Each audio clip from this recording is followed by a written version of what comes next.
Hello everyone. The topic which we are going to discuss is the budget and its constitutional provisions.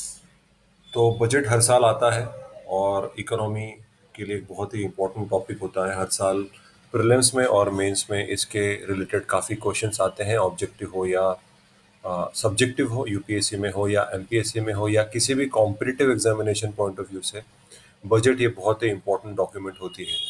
कई बार बच्चे इसकी preparation start कर देते हैं लेकिन इनको इसका बेसिक्स पता नहीं होता है, तो ये टॉपिक इस बजट के बेसिक्स और कॉन्स्टिट्यूशनल प्रोविजंस के बारे में डिस्कस करेगा। तो थोड़ा बहुत मेरे बारे में मैं आपको इन्फॉर्मेशन देना चाहूँगा। I am Aditya Kidari. मेरा एजुकेशनल क्वालिफिकेशन है B computers, LLB, LLM, NET और फिलहाल पीएचडी चल रही है। लॉ कॉलेज में 7.5 सालों से पढ़ा रहा हूँ और पिछले 9 सालों से यूपीएससी और एमपीएससी कैंडिडेट्स को गाइड कर रहा हूँ। काफ़ी सोशल मीडिया पे प्रेजेंस है। यूट्यूब चैनल है Aditya Kedari knowledge hub, Facebook page है और फेसबुक ग्रुप है जहाँ, और टेलीग्राम चैनल भी है जिनका नाम आर्क एकेडमी के इस पे है, तो आप उसको सर्च करके ज़रूर ज्वाइन कर सकते हैं फॉर लेटेस्ट अपडेट्स। मैं इसके ऊपर अपडेट करते रहता हूँ। और मेरे दो स्टूडेंट्स जो सोशियोलॉजी स्पेशलाइज्ड ऑप्शनल सब्जेक्ट होता है यूपीएससी के लिए, वो आईआरएस बन चुके हैं, अनिल खड़से और वैष्णवी बनकर। So this is about me. So let's start the topic. According to Article 112 of the Indian Constitution, the union budget of a year is referred to the annual financial statement. तो constitution में budget इस नाम का इस्तेमाल नहीं किया गया है। आर्टिकल 112 के अंदर बजट को दूसरा नाम दिया गया है, उसका नाम है एनुअल फाइनेंशियल स्टेटमेंट। बजट ये पर्टिकुलर शब्द पूरे इंडियन कॉन्स्टिट्यूशन में कहीं पे भी मेंशन्ड नहीं है, तो ये आप ज़रूर याद रखिएगा। उसके बाद it is a statement of the estimated receipts and expenditure of the government in a financial year, which begins on 1st of April of the current year and ends on the 31st of March of the following year. मतलब 1st April 2021 to 31st March 2022। इसके अंदर हमें देखना है कि अभी estimated receipts और expenditure में अभी आपको एक्सप्लेन करूंगा in the next heading, that is what exactly the budget contents. इसके अंदर होता क्या है, बजट का मतलब क्या होता है। सबसे पहले estimates of revenue and capital receipts. तो अगले साल में आप कितना एक्सपेक्ट करते हैं, कितना एस्टिमेट करते हैं कि गवर्नमेंट के पास रेवेन्यू आने वाला है। उसके बाद किस तरीके से गवर्नमेंट अपना रेवेन्यू बढ़ा सकता है, what are the different ways and means to raise the revenue, क्या क्या अलग कर सकते हैं, किस तरीके से गवर्नमेंट का रेवेन्यू बढ़ेगा, वो सारे पॉलिसीज। उसके बाद एस्टिमेट्स ऑफ एक्सपेंडिचर, कितना खर्चा होने वाला है अगले साल में, तो वो सारा खर्चा भी कैलकुलेट करना पड़ता है कि गवर्नमेंट कहाँ कहाँ इन्वेस्ट करता है। और एट द सेम टाइम जो सारे गवर्नमेंट ऑफिशियल्स हैं उनकी सैलरीज, जुडिशरी की सैलरी, सब कुछ जो अगले साल एस्टिमेटेड एक्सपेंडिचर होगा वो भी मेंशन करना जरूरी होता है।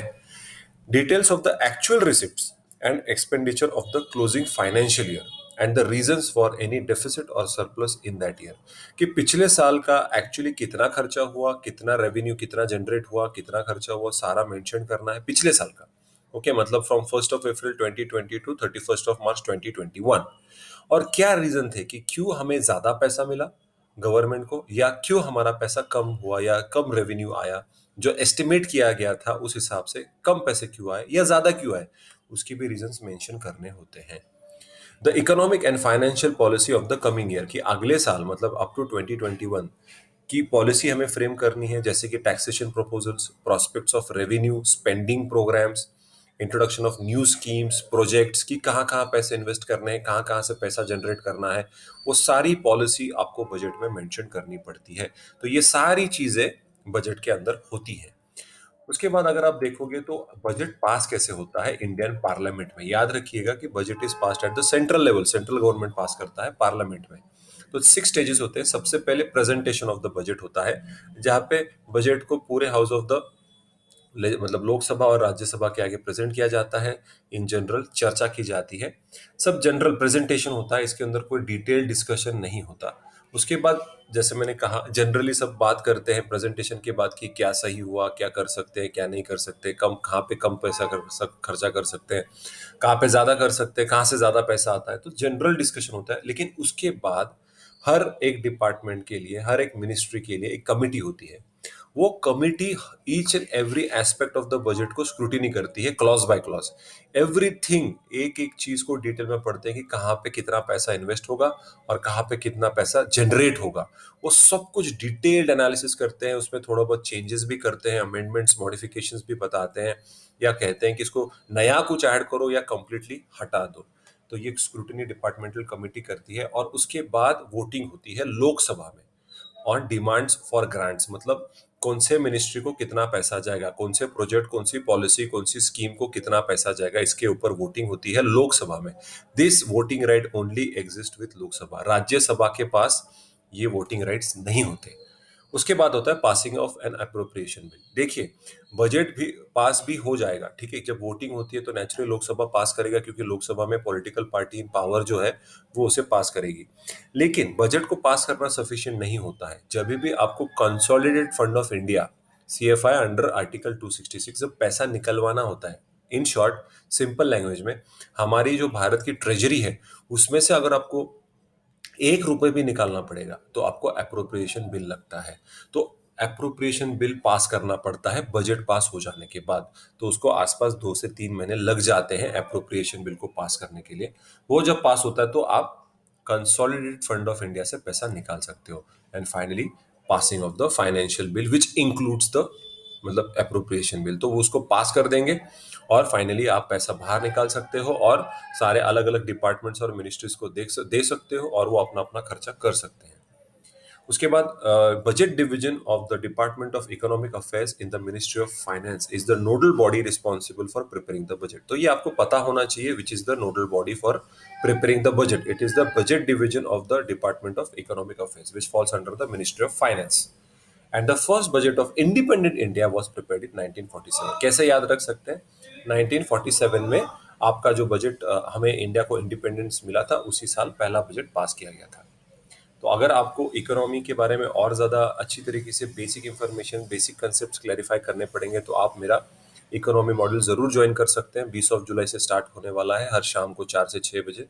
फ्रॉम मंडे टू फ्राइडे होता है, जहाँ पे सारा सिलेबस कवर किया जाएगा, from NCERT to the best available books in the market. Interactive online session होंगे गूगल मीट के ऊपर, वीकली टेस्ट होंगे, पर्सनल गाइडेंस होगा, डाउट क्लैरिफिकेशन होगा। मेरा कॉन्टैक्ट नंबर दिया हुआ है, ईमेल आईडी है, आप ज़रूर मुझे कॉन्टैक्ट कर सकते हैं। At the same time Saturday Sunday जो सोशोलॉजी ऑप्शनल बैच होती है वो होती है शाम को 4:30 से 6:30 बजे।